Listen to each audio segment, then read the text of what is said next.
Hey guys, this is AJJ Man, and today I will bring you house views for Halloween Horror Nights 22. A lot of you guys liked my video from last year where I told you how long you should wait for the houses, what order you should do them in. I'll be doing that again this year, as well as an alternate route to take when you get to the park to save you the most time and make your event the most enjoyable. So without wasting too much of your time, let's get into it. I will be telling you the houses from least to greatest, as I did last year. So yeah. Alright, so the first house is Alice Cooper, which I wouldn't wait more than 20 minutes for because the house was not scary. I'm telling you that now, the house is not scary at all. I mean, they try hard to scare you with gore and loud sounds, but it didn't work out. But there is something in the house that guys might like, and that's the stripper room. So, yeah. Alright, but I wouldn't wait more than 20 minutes for that house. It just wasn't doing it for me. Also, if you go in the daytime, it's even worse because it lets in sunlight, and this is really supposed to be a dark kind of maze. So, don't do it in the sunlight either. But I really didn't like that house. I heard last year at Halloween, in Hollywood, it was pretty good. This year in Orlando, I don't know what it was, but we couldn't pull it off. So, yeah. Next house is The Walking Dead, which I'm so disappointed in. I'm not going to lie to you. The scenery was great. Everything was great, but especially the hospital scene. It really felt like I was in a hospital with zombies. So that was a great feature, but as far as scare wise, it really wasn't there. Scare wise, they tried their best to pop out at you. Well, some people didn't even try. They just rawr, rawr. So it really wasn't anything special. Especially to be the face on the event guide.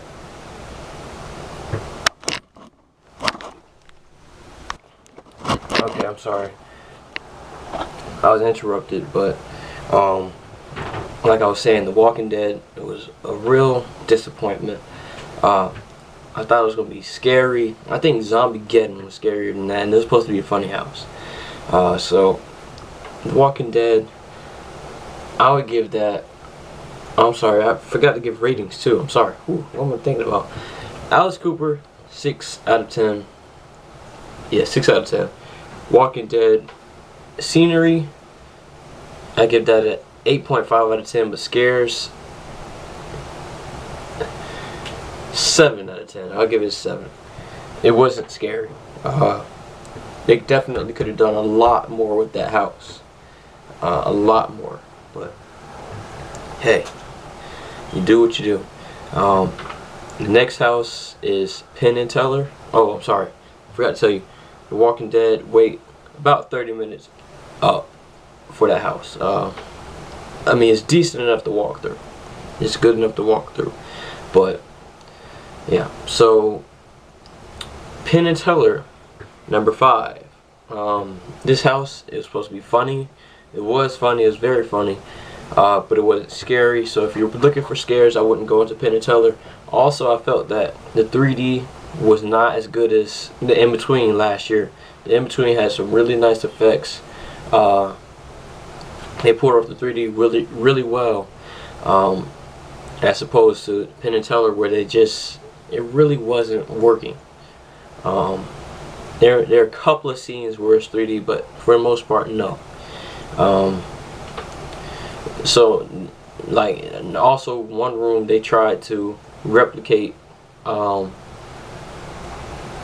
room from the In-Between with all the lights. Like they used Christmas lights, and there's a guy blending in with it, and they popped out at you. He didn't do a good job. He didn't scare me. He just walked up to me, so it didn't really work.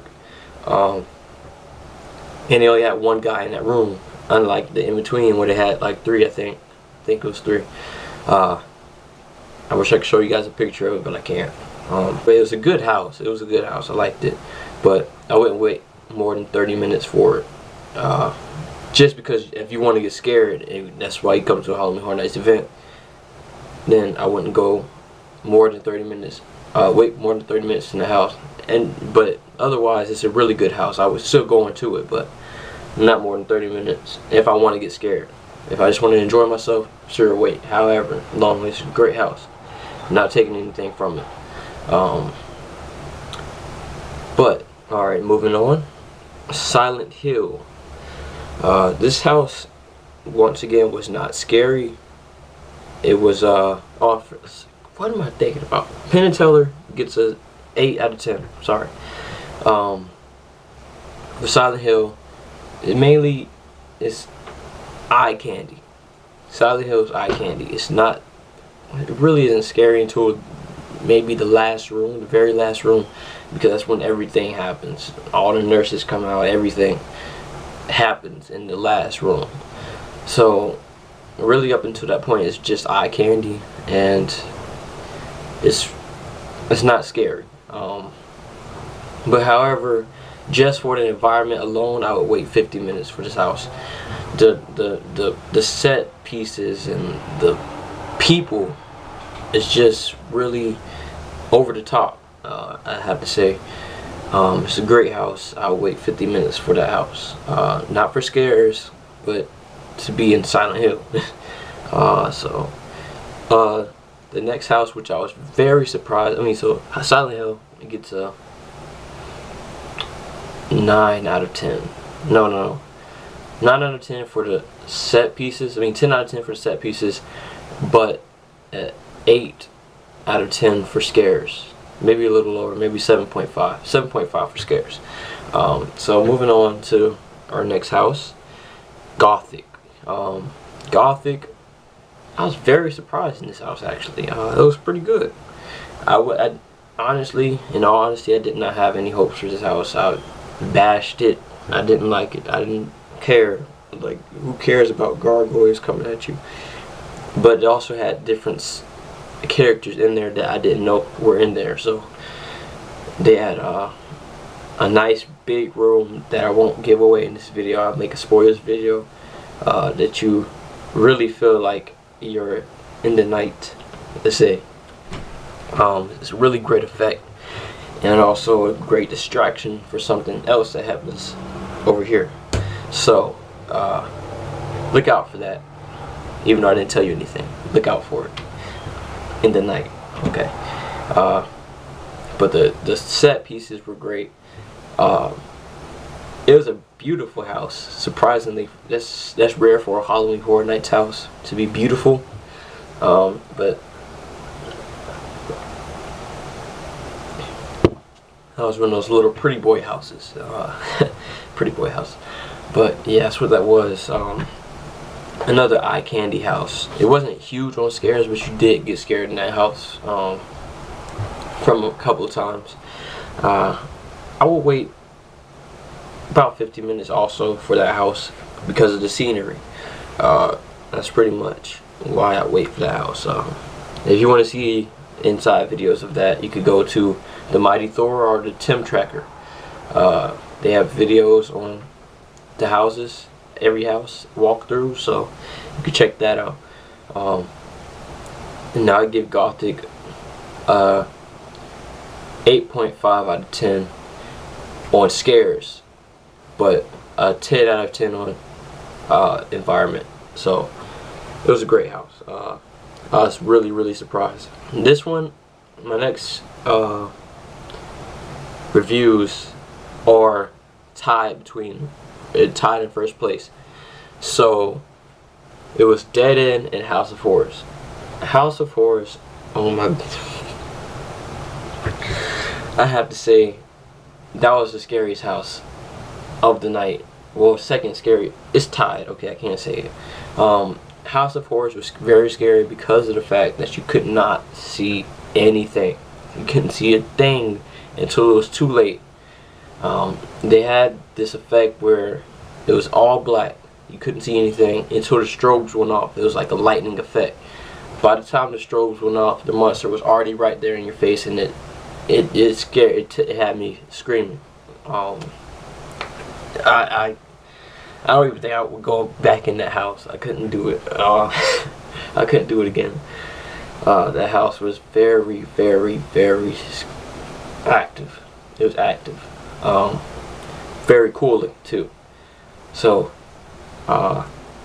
there's also this room where you have to crouch down, and that one got me as well. So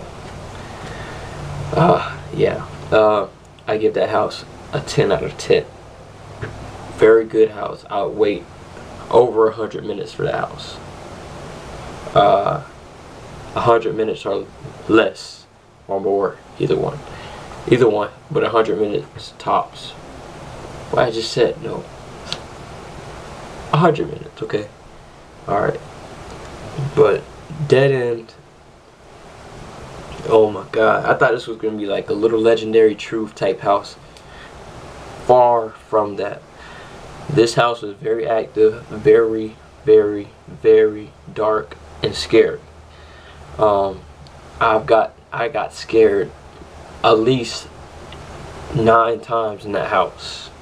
The effects in the house were just incredible. I can't really describe how I feel about the house. I mean, it's just the effects, the scares, the environment. It's a really great house. This is probably one of the first houses you should do. Very, very good house. I'm very, very happy with what they did with that house. I thought it was gonna be like Legendary Truth, which wasn't scary or that cool, with lame effects pretty much. But that house there, 10 out of 10, 20 out of 20, whatever. Just go in the house. Wait. No matter the wait, I'd go into the house. No matter the wait. That is the best house of the year to me. It's a tie between that and House of Horrors, but that kind of has the edge to me. I'd wait however long for that house, but you must go in it before night's over. You have to. So yeah, that's my reviews for 2022. But also I'd give you a route. Now, a lot of people are saying, what's the best route that I could take to get the most time out of my time at Horror Nights? So, as soon as you walk into the first gate, don't go straight to the first 3 houses, which is Silent Hill, Gothic, and Dead End. You want to actually make a right onto Hollywood Boulevard, I think that's what it's called, by Terminator. You know, walk that way. Go to the House of Horrors first. That exit will bring you straight to Alice Cooper, and Alice Cooper's exit will bring you straight to the entrance of Penn and Teller, which will save you a lot of time. You can do 3 houses in probably less than, I'd say, about 40 minutes already. So you already got 3 houses out the way. You could go to whatever you want to. The downside to that is sprung tents tend to let in light.